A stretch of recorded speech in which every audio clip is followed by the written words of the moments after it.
talk to you tonight about stories that I know about her. My husband's here. He's wanted me to write a book for a long time because I know things about Pat that nobody else does. Pat Summit, a legacy, UT Martin. 1,098 career wins. 8 NCAA championships. 38 years of coaching. 38 years of a winning season. Pat Summit, one of the greatest coaches in United States history.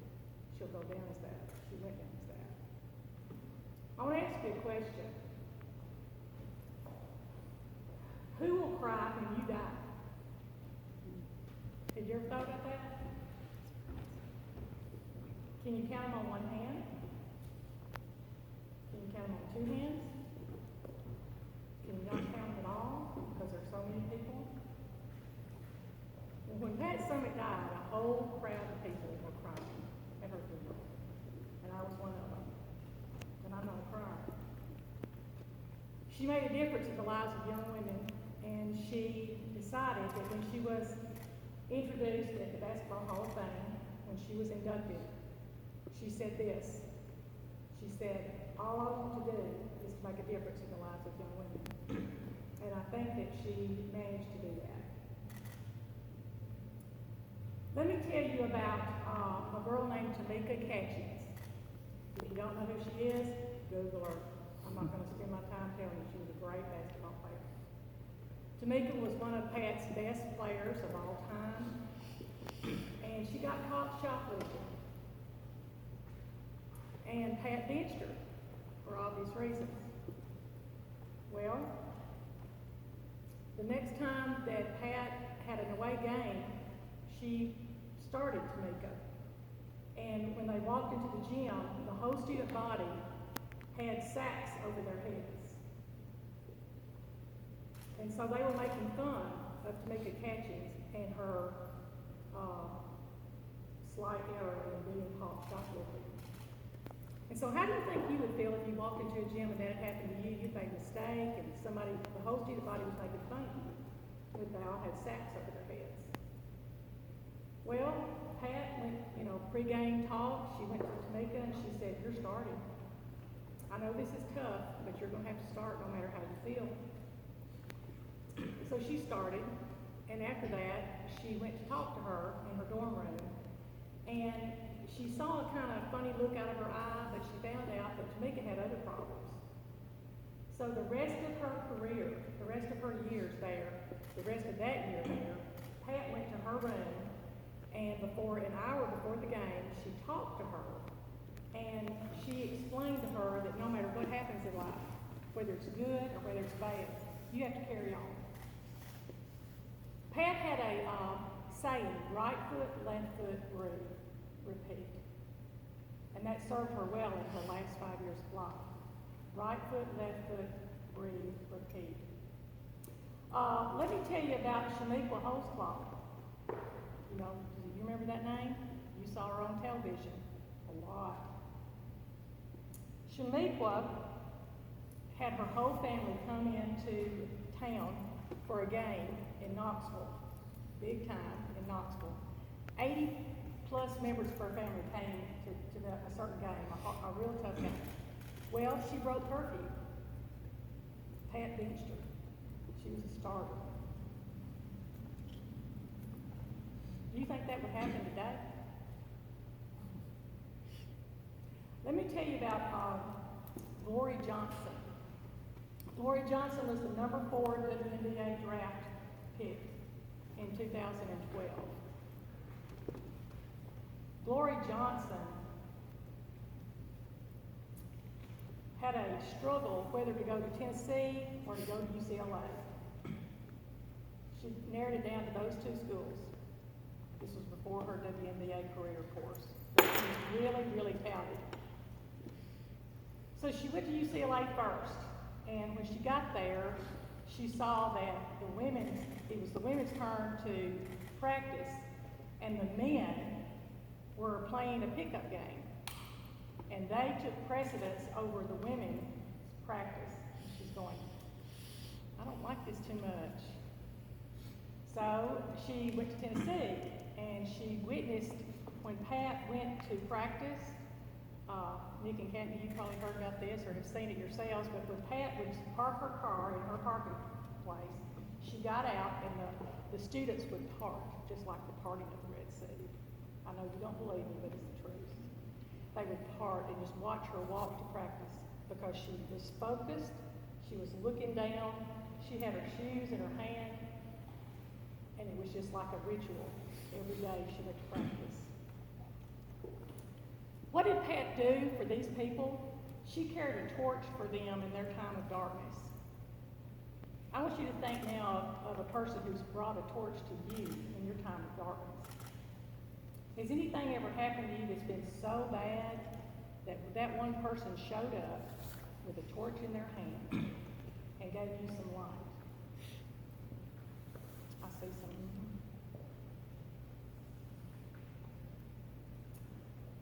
Let me tell you about Candace Parker. Y'all all know who she is. Candace Parker and Pat had a very unique relationship. When Pat was diagnosed with Alzheimer's, she called Candace first. And she said, "Don't go throwing me a pity party because you'll be the only person there."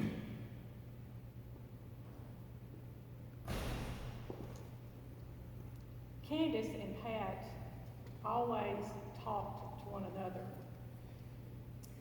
When I found out that Pat was diagnosed with Alzheimer's, I talked to Pat and I said, "This is what I'm going to do for you.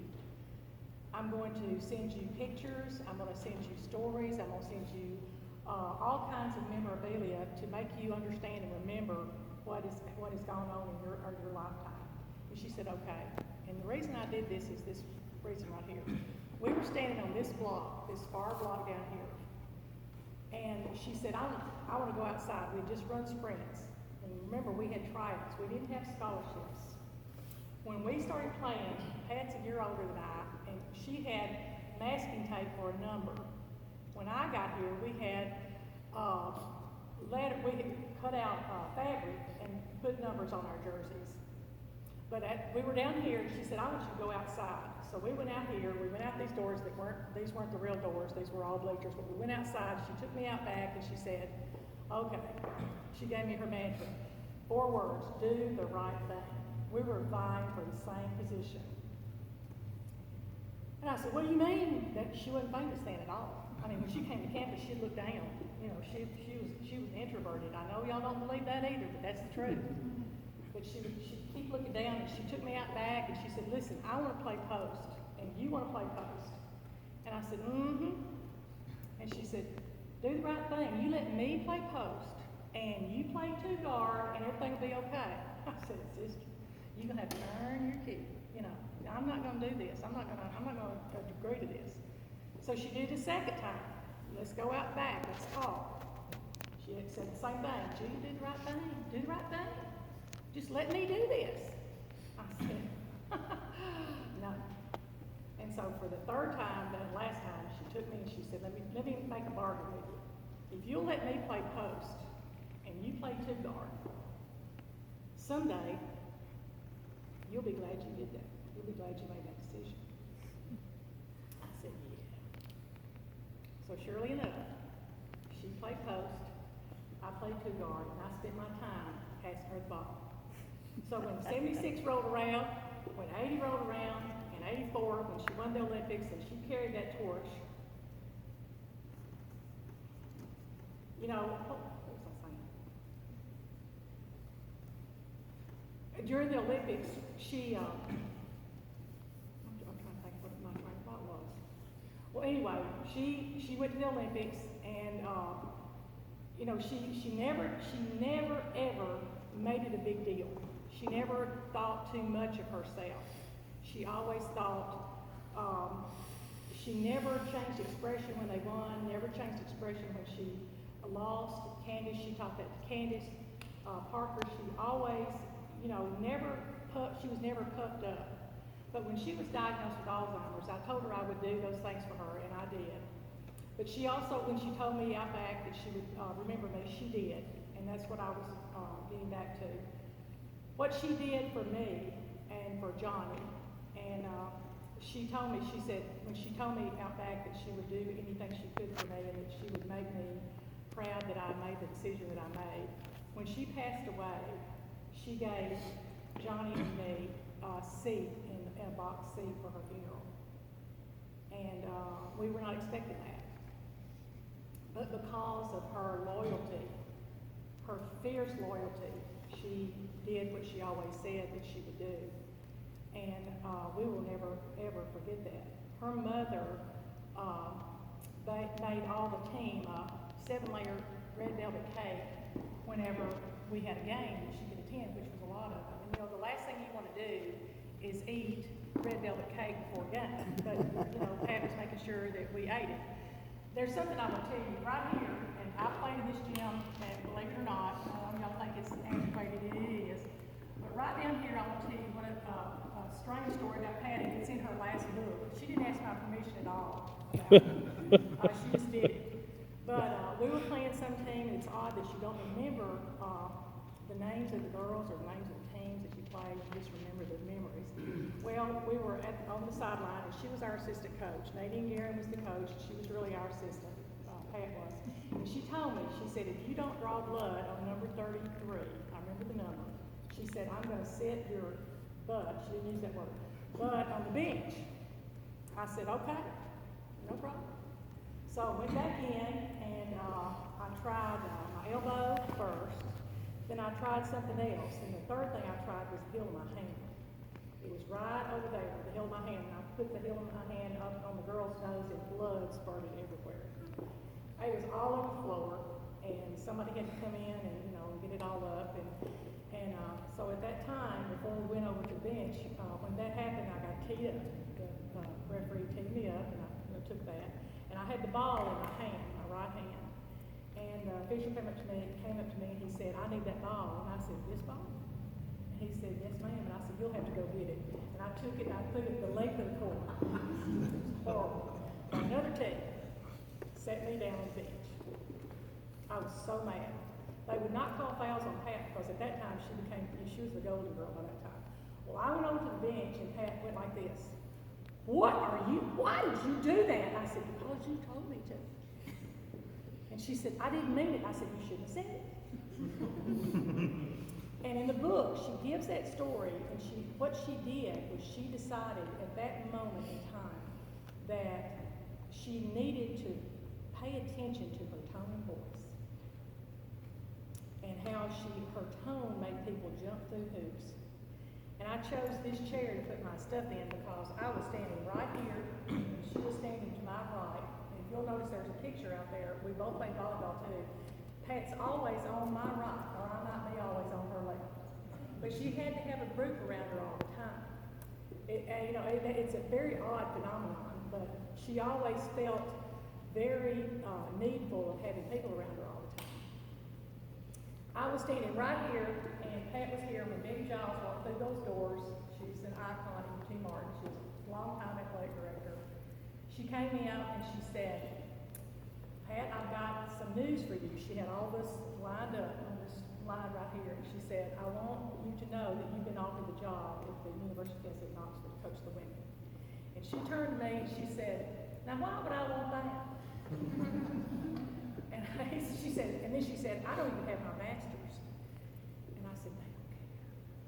They don't care at all that you don't have your master's. Well, she went to Knoxville, and there were 26 people at her first game. If you have watched a Tennessee ball game when she was coaching, you know that that's kind of unbelievable what she has done for women's basketball, for women in general. But she had 26 people in her first basketball game. When she lost her first championship after winning 8, there were 8 people around her, and she was way up in the gym at the stadium, and she said, where are my friends now? She was one of these people that really wanted people around her, and she cared about her players. She cared so much about her players that one time Candace Parker was interviewed, and the interviewer said, what is your favorite memory of Coach Summit? And she said, her jalapeno corn. And he said, what are you talking about? And she said, Coach Summit cooked for us. She never catered her food. We went to her house, she fixed these big meals, she made hand-cranked homemade ice cream, and she cared about us. One last story, Gloria Johnson, I was telling you, the number 4 draft pick. She had twins that were 4 months premature. Those twins had a 20% survival rate. This was in 2015. Her twins were on oxygen tanks, and at that time, Pat was put into a medical facility because she was in the latter stage of Alzheimer's. She decided that she was going to take those twins and she was going to go see Pat. So she took those twins, both of them had oxygen tanks, she'd never been out of the house since they'd been born, and she went when she was transferred to the last facility that she was in, and she went to Pat, and the trainer was there, the strength and conditioning coach was there, I think her name was Heather Newsom, and she took her baby, and she said, I want Pat to hold my babies, and the trainer said, she's 5 times, no, in front of Pat, she said, she won't remember you've been here, she'll drop your baby, you cannot do that. And she kind of gave her the Pat stare, and she took one of her babies, she handed it to Pat, and Pat started bouncing this baby. Then she started rocking the baby, and then the baby went to sleep. And because she was such a mother figure to her, she wanted her babies to experience Pat's nurturing side. And that's something that people don't know about Pat Summit. She was a nurturer. She made sure that all of her girls were taken care of. I've been to one of her Nike camps, and I have friends who've been to her Nike camps, and this is how much of a nurturer she really is. Coaches are there from all over the country. They are treated like royalty. However, when it comes time to eat, catering that comes in, all this magnificent food comes in, and Pat will stand up in front of everybody and she'll say, I know you're our guest, and I know that you've been here for a long time, you've been through a lot of drills, but my girls are going first. My girls will always go first. And so because she was so caring, she carried a torch to all of her players, and she made sure that they were nurtured first because she had such tough love. You've got to have nurturing first, and she understood that. You've got to let your players know you love them first, and then you can yell and scream at all you want. One of her definite dozens, look it up, Google that, make sure you understand and acknowledge all of Pat's definite dozens, the way she feels about life. One of her definite dozen was, prove and demonstrate loyalty. And when I think of Pat, that's what I think of. I'll always be grateful to her and for what she did for me and the good times that we had and how loyal she was to everybody around her. But if you have any questions, let me know. Just ask away. I'll be glad to answer them. Any questions at all? Chancellor Dunnigan, what's your favorite memory of Pat? Well, my sisters talked about her more than, because Kathy and I never were here when she was a student, but you've got to admire the leadership that she gave at so many different levels. Oh yeah. Yeah, and it would be very interesting to be like in your shoes, to have played with her and know her the way you do. Hazel Head, her mother, who just passed away not too long ago, Pat's nephew lived down the street from us, and when the statues over here that you saw at the Elam Center were dedicated to Pat and Nadine and Betty Giles, she called me. She said, I want you to come visit me, and she said, I want you to tell me every story you can about Pat. So I went down there and spent about 2.5 hours. She sat there and stared at me, never changed expression, and I told her every story I knew that I could tell about Pat. All right, those are things I can't tell. But some of the things I told her, all the sidewalks out here that you see, Pat was driven on them. Pat was driven on them. She was a big speeder. She got several speeding tickets here and in Knoxville. But when she was in Knoxville, every time she got stopped, she'd say, now officer, and they would see who she was. They knew who she was. And when they found out, this was really Pat Summit, she said, now, you've got a choice. She said, you can either write me a ticket, or I can pop my trunk, and you see what's in there, take what's in there. And so they, of course, they all curiosity got them. And so she popped the trunk, and in the back of her trunk, she had signed basketballs. She won 8 championships. And so she had signed basketballs all in the back of her trunk, and she'd say, which do you want? You want to give me a ticket, or do you want to sign this? She never got a ticket. Sounds like a lot of signed basketballs, though. Yeah. So anyway, it was great to be able to talk with you and go Skyhawks. I even have Skyhawk glasses. Everybody notices these. I brought them tonight. But you have come to the right place if you've committed to UT Martin. It's the greatest place in the world. There's not a lot to do here, but the faculty and staff make up for what there's not. You know, you will have a good time. We have a president of the student body, former president of the student body here, and the president of the KA fraternity, and I was talking to him about that, and what did you say? You said, there wasn't a lot to do here, but boy, did we. I just said, you know, now, there's so much more here now than when we were here, but we had the greatest time. Because I think for me personally, it's not the places I went, it's the relationships I made while I was here, because of the size of the campus, we made those relationships. Because we couldn't go somewhere all the time, we came to each other. Right. Each other was all you had, and it was great, because, you know, just think about Pat and making the meals that she did. She didn't have anything catered in her home. You just think about that. You know, that's a lot of time and trouble and effort and hard work, and she never shied away from that. She hauled hay when she was a young girl, and it's true, her father never told her he loved her. And then finally she got him to say it, and it didn't mean anything, because she forced him to say it. But she was raised hard. She grew up hard, so that made her appreciate relationships and the person that she was. It really made a change. Yes, question? Yes, ma'am. After Coach Pat Semmett made it big in Knoxville, how often did she come back to visit? Oh, she came back. She came back. She brought her whole team. You can imagine Miss Guerin, you didn't know her, or Miss Giles. One specific time is very important to me.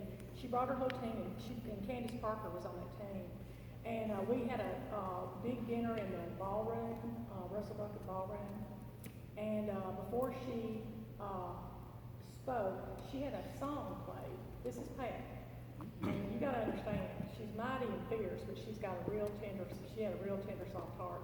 She had The Wind Beneath My Wings played before she spoke. At that time, she was married to R.B. Summit, and she had that song played, and she said, I wouldn't be here if it wasn't for my husband. He's the wind beneath my wings. And of course, you're sitting there going, you know, she'd gone all the time. I mean, you know, just incredible things that she had done, but she gave him credit before she started speaking. And I think that's very significant. But she came back several times. She would come back for special events. After she won in the 1984 Olympics, she came to Seal Grassfeder's house and she spoke for 3 hours to a group of people there. She never quit talking. She talked for 3.5 hours, and she just babbled on about her experiences at the Olympics. She asked me to go to 76, and she asked me to go with her in 72. And of course, it was boycotted in 80. She went, 76, 80, and then 84. It was boycotted in 80, but she asked me to go in 76. And I remember where I was standing. She wanted me to go because she thought I was the only person that could pass her the ball. That just tells you a little bit about her too. But I said, Pat, I'm getting married. And this is what she said to me. You can get married anytime. You need to come to the Olympics with me. And I said, no, I'm getting married. So we got married March 28th, Sure, Johnny was happy about that. But anyway, that's the legacy, and we're trying to keep her legacy alive. Candace Parker, and there are only 4 women right now that are playing in the WNBA that were her protege. They want to keep her legacy alive. They're doing anything they can to make sure that her legacy stays alive, because your age doesn't know a whole lot about, you know, that era of 8 national championships. So, you know, do you? I went to Knoxville my Or first go, year. girl. Yeah, I went to Knoxville my first year. I've always loved Pat, though. I love She's her. so real. When she was diagnosed with dementia, Johnny remembers we were living in Jackson at the time, and I looked at the television and I said, something is really wrong come here, and I knew something was off. The next day I called Holly, and I said, Holly, she's got a closet bigger than my house. Can't you do something? You know, come on. And she didn't even know what I was talking about. And I guess it's because she was so familiar with her and saw her every day, but those of us who didn't noticed something was wrong.